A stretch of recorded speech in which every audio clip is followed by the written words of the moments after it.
तो कुछ टर्मिनोलॉजी हैं जिन्हें हम समझेंगे आसान भाषा में। एक टर्मिनोलॉजी है एन्यूक्लिएशन, दूसरी है एविसरेशन और तीसरी है एग्जिंटेरेशन। क्या है एन्यूक्लिएशन? अभी हम इसे आँख के संदर्भ में समझ रहे हैं, बाकी दूसरे मामलों में भी यूज होती है, ये हम समझते चलेंगे।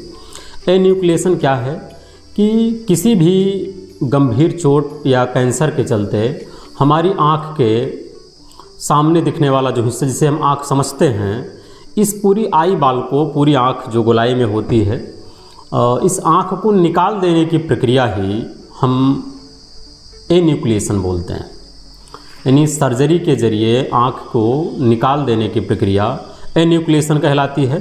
इसमें लगभग आँख का काफ़ी हिस्सा निकाल दिया जाता है, यहाँ तक कि कुछ ऑप्टिक नर्व को भी हटा दिया जाता है। और ये तो आँख के बारे में रही। और ये प्रक्रिया ट्यूमर के बारे में भी लागू होती है। कहीं अगर कोई सॉफ्ट ट्यूमर है और उसके आसपास का एरिया निकाल दिया जा रहा है तो ये प्रक्रिया भी एन्यूक्लिएशन ही कहलाएगी। दूसरा है एविसरेशन। क्या है? इसमें आँख के अंदर के हिस्से को तो हटा दिया जाता है।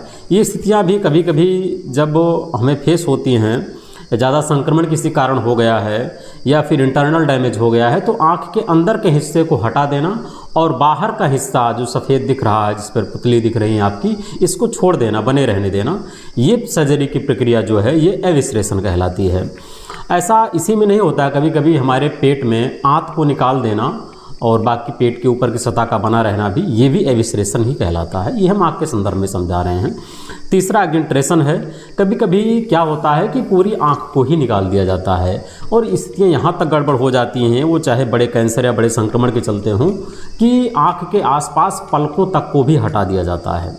यह प्रक्रिया मैं आँख के लिए बता रहा हूँ। लेकिन एग्जिंटेरेशन जो है, यह कभी कभी रेक्टम के साथ ब्लैडर को भी हटा दिया जाता है, या फिर हमारे जेनिटल ऑर्गन्स के साथ साथ उसके आसपास के टिश्यूज़ को भी हटा दिया जाता है। तो ये जो सर्जरी की प्रोसीजर है, इसे हम नाम देते हैं एग्जिंटेरेशन। तो ये रहा एन्यूक्लिएशन, एविसरेशन और एग्जिंटेरेशन।